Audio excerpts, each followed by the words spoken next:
అందరికీ నమస్తే. Welcome to my channel V for vocabulary in Telugu. Swift code అనగానే అందరూ ఎటు వెళ్ళిపోయారు అసలు మనోళ్ళంతా. నేనైతే అసలు ఏంది ఒక్కళ్ళు కూడా కనీసం రాంగ్ అయినా ఆన్సర్ చేస్తారేమో నేను ఎక్స్పెక్ట్ చేశాను. But no problem. ఈరోజు మనం ఫుల్ ఫ్లెడ్జ్డ్గా అసలు ఏంటి, ఎందుకు, ఎలా అనేది అన్నీ నేర్చుకుందాం స్విఫ్ట్ కోడ్ గురించి. ఓకేనా? సబ్జెక్ట్లో వెళ్ళబోయే ముందుగా మీ అందరికి ఒక చిన్న విషయం చెప్పాలి. యూట్యూబ్కి టెక్నికల్ ఇష్యూస్ ఏవో ఉన్నాయండి. నేను ఆల్రెడీ కంప్లైంట్ రేజ్ చేశాను.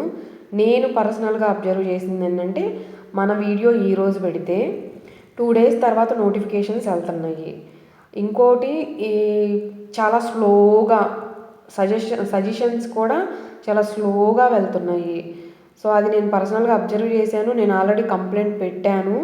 మీ అందరూ నాకు చేయాల్సిన సపోర్ట్ ఏంటి అంటే, మనవి డే బై డే వీడియోస్ వస్తాయి కదా. అంటే నేను మొన్న పెట్టాను, నిన్న రాదు, ఈరోజు వచ్చింది మళ్ళీ వీడియో కదా. సో మీకు కనుక ఖచ్చితంగా సపోర్ట్ చేయాలి, నాకు ఇంట్రెస్ట్ ఉంది నేర్చుకోవడం, లెర్నింగ్ వొకాబులరీ అనుకుంటే కనుక సో మీరు మన ఛానల్లోకి వచ్చి వీడియోస్ ఏమన్నా కొత్తవి పెట్టారా లేదా చెక్ చేయండి. సో మీరందరూ నాకు సపోర్ట్ ఇలాగే చేస్తారని కోరుకుంటున్నాను. మీరు లేకుండా అసలు మన ఛానల్ అనే వర్డే లేదండి. సో మీ అందరి సపోర్ట్కి థ్యాంక్ యూ సో మచ్. ఇప్పుడు మనం 6.5K అయ్యాము. పేరున ధన్యవాదాలండి. So coming to the subject, నేను మీకు ఇచ్చిన ఛాలెంజ్ ఏంటి? Swift code. ఇప్పుడు మనం దీని గురించి ఫుల్ ఫ్లెడ్జ్డ్గా నేర్చుకుందాం. Swift code. అసలు ఈ స్విఫ్ట్ కోడ్ అనేది మనం ఎందుకు యూజ్ చేస్తాము అంటే, బ్యాంకుకు డబ్బు విదేశాల నుండి పంపడానికి లేదా అక్కడి నుంచి ఇక్కడికి పంపడానికైనా ఈ కోడ్ కావాలండి. ఇక్కడి నుంచి మన వాళ్ళు ఎవరైనా ఉంటే వాళ్ళకి పంపాలి అన్నా కూడా ఈ స్విఫ్ట్ కోడ్ అనేది మ్యాండేటరీ. ఈ కోడ్ లేకుండా మనం మనీ అనేది ట్రాన్స్ఫర్ చేయలేము. అక్కడి నుంచి ఇక్కడికి వచ్చిన మనీని మన కరెన్సీలోకి మార్చుకొని తీసుకోలేము. గుర్తుపెట్టుకోండి. అసలు స్విఫ్ట్ కోడ్ అంటే అబ్రివేషన్ ఏంటి? Society for world wide inter bank financial telecommunication code అంటారు. సింపుల్గా మన తెలుగులో చెప్పాలి అంటే అంతర్జాతీయ బ్యాంకు గుర్తింపు కోడు. దీనినే బ్యాంక్ ఐడెంటిఫైయర్ కోడ్ అని కూడా అంటారండి. గుర్తుపెట్టుకోండి. అంటే విదేశీ లావాదేవీలలో మనం మనీని పంపడానికి లేదా అక్కడి నుంచి వచ్చే మనీని మనం స్వీకరించడానికి ఈ కోడ్ అనేది ఉపయోగిస్తారండి. ఇది అంతర్జాతీయ బ్యాంకు గుర్తింపు సంకేతం అని అంటారు. గుర్తుపెట్టుకోండి. సో ఇది ఎక్కువగా ఏంటంటే అబ్రాడ్స్లో చదువుకునే వాళ్ళు, లేదంటే అబ్రాడ్స్లో వాళ్ళ పిల్లల్ని పంపించి అక్కడి నుంచి మనీ పేరెంట్స్కి పంపిస్తూ ఉంటారు కదా, అలాంటి వాళ్ళకి దీని గురించి బాగా తెలుసు. ఇది వాళ్ళకి చాలా యూస్ఫుల్ అయింది. సో మీకు అర్థమైంది కదా స్విఫ్ట్ కోడ్ అనేది అసలు ఎందుకు, ఏంటి, ఎలా అనేది. Coming to the examples. To receive payments from abroad Swift code is mandatory. To receive payments from abroad Swift code is mandatory. విదేశాల నుండి డబ్బు చెల్లింపులు స్వీకరించాలి అంటే స్విఫ్ట్ కోడ్ అనేది తప్పనిసరి అని అర్థం అన్నమాట. సో అర్థమైంది కదా.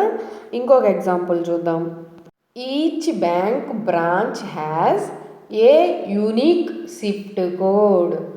Each bank branch has a unique Swift code అంటే ప్రతి బ్యాంక్ శాఖకి ప్రత్యేకమైన స్విఫ్ట్ కోడ్ ఉంటుంది.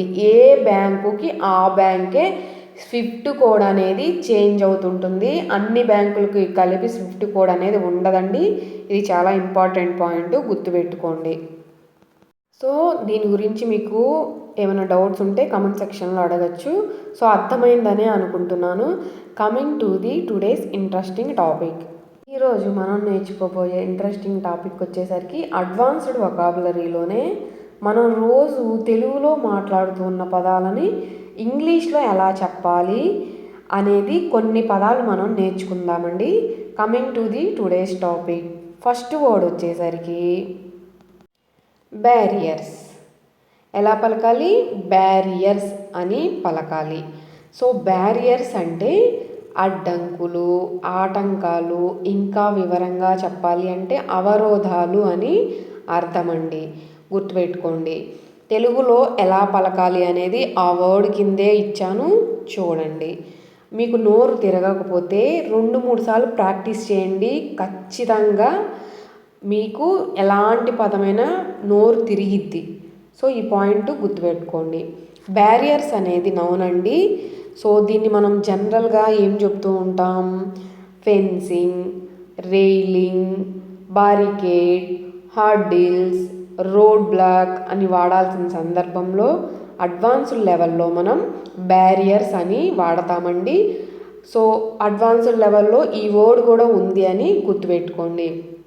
దీన్ని మనం చంకు మెథడ్ అంటే ఈ బాక్స్లో మీకు ఇచ్చిందే చంకు మెథడ్. చంకు మెథడ్ అంటే ఏం లేదండి, ఎంతటి కష్టాన్ని పదమైనా నోరు తిరగనటువంటి పదాన్నైనా మనం ముక్కలుగా విడదీసి పలకడాన్నే చంకు మెథడ్ అని అంటారండి. ఈ విడదీసిన ముక్కల్ని సిలబల్స్ అంటారు, గుర్తుపెట్టుకోండి. బారియర్స్ అనేది ఎన్ని సిలబల్స్ ఉన్నాయి? 3 సిలబల్స్ ఉన్నాయి. ఎలా పలకాలి? నాతో పాటు కలిపి పలకండి. బ్యారియర్స్ అని విడదీసి పలకడం ద్వారా ఈజీగా ప్రొనౌన్స్ చేయగలుగుతాం. స్పెల్లింగ్ అనేది తప్పుపోకుండా రాయగలుగుతామండి. సో గుర్తుపెట్టుకోండి. దీన్ని మనం ఇంగ్లీష్లో మాట్లాడాలి అంటే ఇప్పుడు ఎగ్జాంపుల్స్ చూద్దాం. Lack of confidence is a barriers to success. Lack of అంటే లేకపోవడం, కాన్ఫిడెన్స్ సో అంటే ఏంటి? ఆత్మవిశ్వాసం. సో ఆత్మవిశ్వాసం లేకపోవడం విజయానికి ఒక అడ్డంకు అని అర్థమండి. సో మీకు బ్యారియర్స్ గురించి అర్థమైంది కదా. Coming to the next word, several. ఇది మనం రెగ్యులర్గా వాడేనండి. సో చాలా ఇంపార్టెంట్. ఎలా పలకాలి? సెవరల్ అని పలకాలి. సెవరల్ అంటే అనేక, వేరు వేరు అని అర్థం అన్నమాట. ఇక్కడ ఒక ఇంపార్టెంట్ పాయింట్ చెప్పాలి నేను. సెవరల్ అనేది ఒక ప్రొనౌన్ అండి. ఇది ఎప్పుడు ఎలాంటి సందర్భాల్లో వాడతాము అంటే more than 2 but not very many. అర్థమైంది కదా. 2 కన్నా అంటే 2 కన్నా ఎక్కువకి వాడతాము ఈ పదం అనేది. కానీ వెరీ మెనీ అంటే చాలా ఎక్కువగా ఉంటే మాత్రం ఈ వర్డ్ అనేది అప్లికేబుల్ కాదండి, గుర్తుపెట్టుకోండి. ఓకేనా. దీన్ని మనం జనరల్గా ఏమని వాడుతూ ఉంటాం? Some, few, various, not very many అంటే నాట్ మచ్ అని చెప్పాల్సిన సందర్భంలో మనం అడ్వాన్స్డ్ లెవెల్లో సెవరల్ అని వాడతామండి, గుర్తుపెట్టుకోండి. దీన్ని మనం చంకు మెథడ్ ద్వారా సెవ్ ఆర్ అల్, సెవరల్ అని విడదీసి పలకడం ద్వారా ఈజీగా ప్రొనౌన్స్ చేయగలుగుతాం. స్పెల్లింగ్ కూడా తప్పు లేకుండా రాయగలుగుతామండి. సో దీన్ని మనం సెంటెన్స్లో ఇంగ్లీష్లో ఎలా మాట్లాడతామో ఎగ్జాంపుల్ చూద్దాం.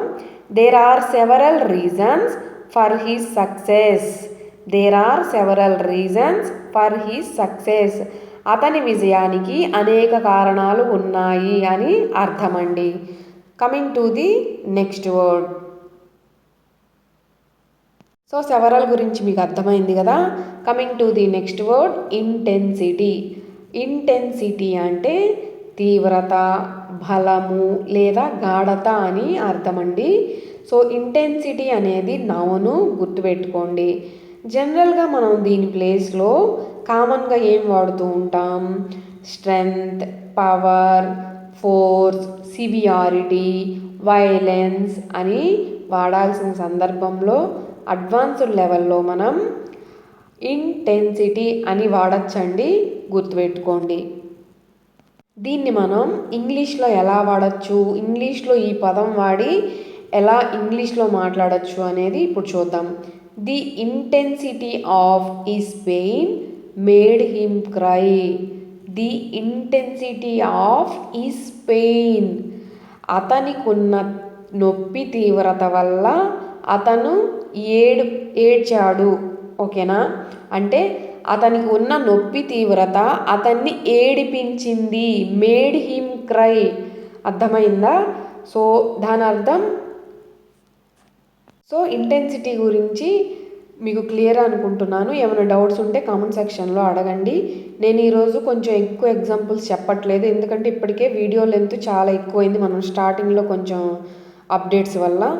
సో అర్థం చేసుకుంటారని అనుకుంటున్నాను. Coming to the next word.